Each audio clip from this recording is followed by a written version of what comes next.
Pasukan Israel menewaskan 2 warga Palestina dalam penggerebekan terpisah di wilayah Jenin tepi barat yang diduduki. Salah satu korban adalah remaja berusia 16 tahun bernama Ryan Abdel Kader. Kementerian Kesehatan Palestina menyebut Ryan tewas setelah ditembak saat pasukan Israel menyerbu kota Gabatia Sabtu 20 Desember malam hari. Insiden itu terjadi ketika korban sedang berjalan menuju rumahnya. Rekaman kamera pengawas yang dikutip Al Jazeera memperlihatkan Ryan ditembak dari jarak dekat oleh tentara Israel. Video berdurasi puluhan detik itu tidak menunjukkan adanya ancaman sebelum tembakan dilepaskan. Saksi mata mengatakan pasukan Israel melepaskan tembakan langsung ke arah korban. Petugas medis dilaporkan dihalangi untuk mendekati lokasi penembakan. Akibatnya, Ryan kehabisan darah sebelum mendapatkan pertolongan. Bulan Sabit Merah Palestina menyatakan ambulans mereka tidak diizinkan mencapai lokasi selama puluhan menit. Setelah korban meninggal dunia, jenazah Ryan ditahan oleh pasukan Israel menurut laporan berita Palestina Wafa. Korban kedua dalam operasi terpisah di Jenin adalah Ahmad Said Ziyud, 22 tahun. Ia meninggal dunia setelah ditembak di bagian dada di kota Silat Al-Harithiyah, wilayah barat Jenin. Seorang bocah Palestina berusia 15 tahun juga dilaporkan mengalami luka tembak di tangan dalam rangkaian insiden yang sama. Militer Israel mengklaim penembakan dilakukan setelah korban melemparkan balok dan bahan peledak ke arah tentara. Namun laporan menyebut rekaman video tidak memperlihatkan adanya lemparan sebelum penembakan terjadi.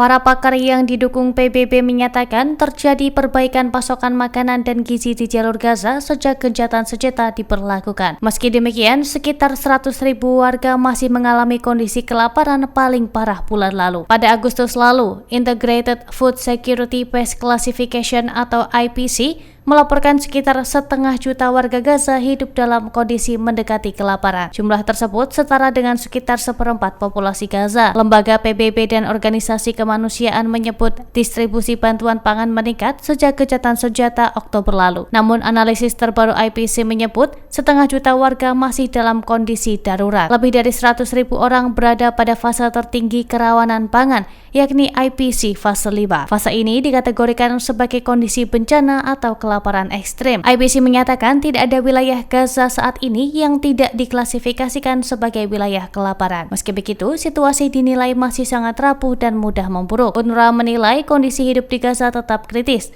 terutama akibat cuaca musim dingin dan keterbatasan akses bantuan. IPC memperingatkan jika konflik kembali pecah, seluruh jalur Gaza beresiko mengalami kelaparan.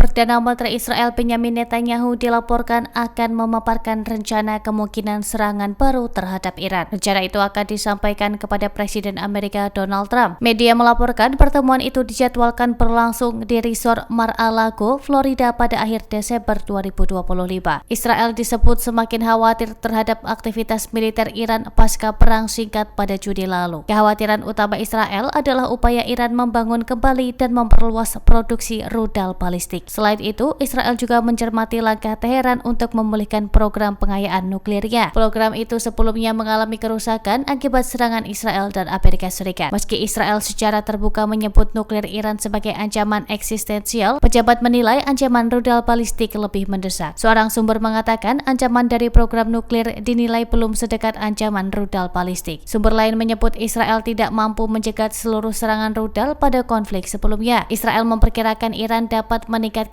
produksi rudal balistik hingga 3.000 unit per tahun. Jika tidak dibatasi, persenjataan itu dinilai dapat mengancam Israel dan kawasan. Rudal balistik juga dianggap dapat menjadi alat penangkal Iran terhadap tindakan Israel.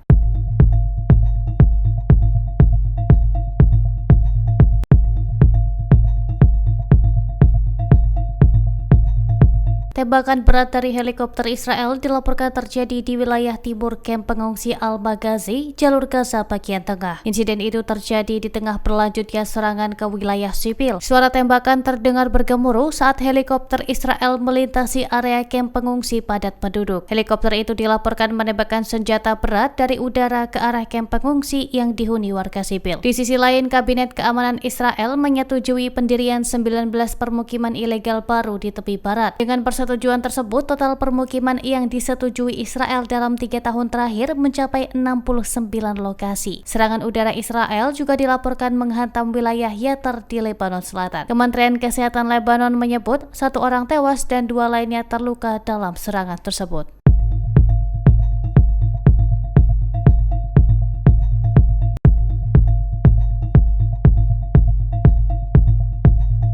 Israel meningkatkan kewaspadaan dan meningkatkan pemerintahan Amerika Donald Trump terkait latihan rudal yang digelar Korps Garda Revolusi Islam Iran. Latihan tersebut dinilai berpotensi menjadi kedok bagi serangan mendadak terhadap Israel. Menurut sejumlah sumber Israel dan Amerika Serikat, intelijen Israel menilai aktivitas rudal Iran tidak dapat dianggap sebagai latihan militer rutin semata. Meski belum ditemukan bukti adanya serangan yang bersifat segera, Israel memilih bersikap siaga penuh. Sikap ini dipengaruhi trauma serangan mendadak Hamas pada 7 Oktober 2023 lalu. Peristiwa itu dinilai sebagai salah satu kegagalan intelijen terbesar dalam sejarah modern Israel. Sejak saat itu, toleransi resiko pasukan pertahanan Israel atau IDF disebut jauh lebih rendah. Setiap pergerakan militer yang tidak lazim, terutama dari Iran, sebagai musuh strategis, langsung diperlakukan sebagai ancaman serius. Israel menilai latihan rudal Iran berpotensi menjadi kedok serangan karena pola pergerakan peluncur dan sistem persenjataan yang dinilai menyerupai tahap awal persiapan tempur. Sumber keamanan Israel menyebut latihan semacam ini memungkinkan Iran memindahkan rudal, menguji sistem komando, dan mengaktifkan unit peluncur tanpa memicu respons internasional. Kekhawatiran Israel juga diperkuat oleh upaya Iran membangun kembali kemampuan rudal balistiknya setelah perang singkat pada Israel pada Juni lalu. Sebagai langkah antisipasi, koordinasi militer antara Israel dan Amerika dilaporkan semakin diperketat.